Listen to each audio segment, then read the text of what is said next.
Psychologists have made an interesting observation. It turns out that most people dream of happiness but do very little to secure it for themselves. Instead of genuine enjoyment of life, we prefer to settle for short-lived, imaginary joys, substituting them for real happiness. We choose delicious food, not very healthy drinks, and friendly gatherings, briefly feeling happy.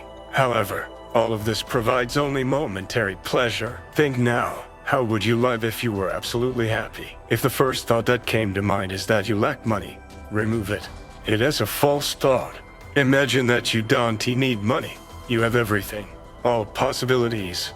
All riches. Everything. What would your life be like when you were absolutely happy? How would you feel? What would you be doing? How would your day go? How would you look? How would you move?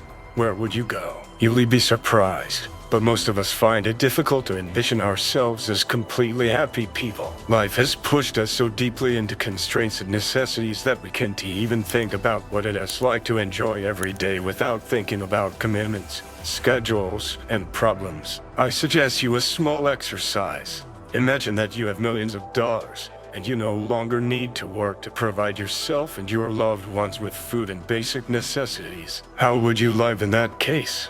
Another interesting observation made by psychologists is that the happiest people are not necessarily wealthy and successful. Most often, happy people have only the essentials, but they don't worry about the lack of immense wealth. They are content with what they have and can find pleasure in the small things. The secret of happy people is that they allow themselves to be happy in any situation. While most of us always lack something for complete happiness, a loved one, means, opportunities, freedom, and sometimes we compensate for this lack with not very healthy habits and activities that bring short-term joy but harm us in the long run. After all, happiness is the opportunity to do what your soul desires. That is all.